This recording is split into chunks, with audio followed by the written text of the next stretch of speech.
रावण वध के बाद शव को यहाँ रखा सुरक्षित। आज भी देख सकते हैं यह जगह। मित्रों, वैसे तो रामायण की हर घटना से हम अच्छी तरह वाकिफ हैं कि कैसे भगवान राम ने लंकापति रावण का वध करके माँ सीता को छुड़ाया था। लेकिन क्या आपको पता है उसके बाद रावण के साथ क्या हुआ? अगर आप सोच रहे हैं कि रावण अब दुनिया में नहीं है तो दोस्तों आप बिल्कुल गलत हैं, क्योंकि ये जानकर आपके होश उड़ जाएंगे कि हजारों लाखों सालों बाद भी रावण हमारे और आपके बीच में मौजूद है। वेल, यह बात तो आप सभी जानते होंगे कि भगवान राम को अपनी सौतेली माँ कैकेयी के वचनों के कारण 14 वर्षों का वनवास काटना पड़ा था। इसी दौरान लंकापति रावण ने माता सीता का अपहरण कर लिया था और फिर भगवान राम ने वानर सेना के साथ लंका पर हमला करके रावण का वध किया था और माँ सीता को सुरक्षित अयोध्या लेकर आए थे।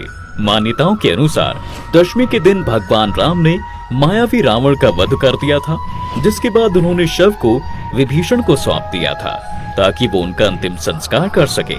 परंतु विभीषण को सिंहासन संभालने की इतनी जल्दी थी कि वो रावण का अंतिम संस्कार करना ही भूल गया और उनके शव को वहीं पर छोड़कर चला गया। मित्रों, कहा जाता है कि इसके बाद रावण के शव को नागकुल के लोग अपने साथ लेकर चले गए, क्योंकि उनका मानना था कि रावण की मृत्यु अस्थायी थी और वो दोबारा से जीवित हो जाएंगे। हालांकि जब कुछ भी नहीं हुआ तो उन्होंने रावण के मृत शरीर का मम्मी बनाकर एक ताबूत में रख दिया। लाश में एक खास तरह का लेप लगाया गया ताकि वह कई वर्षों तक ऐसे संरक्षित रहे और रावण के शव को एक गुफा में छुपा दिया। श्रीलंका के इंटरनेशनल रामायण रिसर्च सेंटर के अनुसार ये गुफा कहीं और नहीं बल्कि श्रीलंका के रागला के घने जंगलों में 8000 फीट की ऊंचाई पर स्थित है। शोधकर्ताओं के मुताबिक रावण के शव को 18 फीट लंबे और 5 फीट चौड़े ताबूत में रखा गया था, जिसके नीचे रावण का बेशकीमती खजाना भी छुपा हुआ है। मित्रों, इस खजाने की रक्षा एक भयंकर सांप और कई खूंखार जानवर पिछले 10,000 वर्षों से कर रहे हैं। जांच में ये दावा किया गया है कि रावण से जुड़ी करीब 25 जगहें खोजी गई हैं।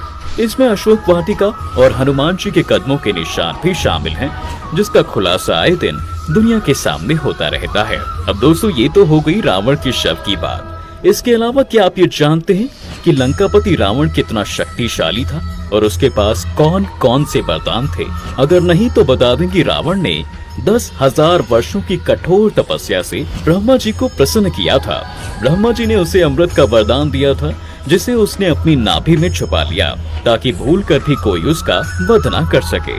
असल में रावण जानता था आखिर नाभि जैसे विशेष अंग पर कौन ही हमला करने की सोचेगा और इससे वह आजीवन अमर रहेगा। वहीं अपने दूसरे वरदान में रावण ने ब्रह्मा जी से वरदान मांगा कि इस पूरे जगत में यश, देवता, जंगली जानवर, असुर, पक्षी कोई भी उसका वध ना कर सके। ब्रह्मा जी ने उसे ये वरदान भी दे दिया।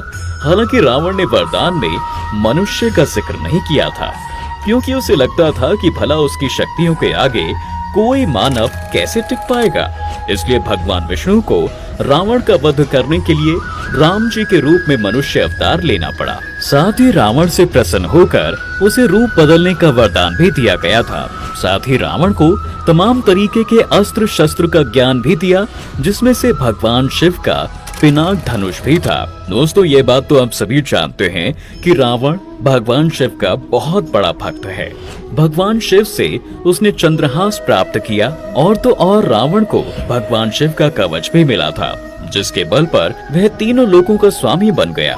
दोस्तों, इन सब के उलट रावण अपने आप में ही एक शस्त्र था। उसमें असीम शारीरिक बल था। उसके पास वरुणास्त्र, अग्नियास्त्र, मायास्त्र, शौर्यास्त्र, गंधर्वास्त्र, नागास्त्र ब्रह्मा जी द्वारा दिया गया एक दिव्य भाले के साथ साथ वह इंद्रजीत की तरह कई मायावी शक्तियों का ज्ञाता भी था। तो दोस्तों, आज के लिए बस इतना ही। अगर आपको हमारे द्वारा दी गई ये जानकारी पसंद आई हो तो इसे लाइक करके अपने दोस्तों एवं रिश्तेदारों के बीच शेयर करना बिल्कुल ना भूलें।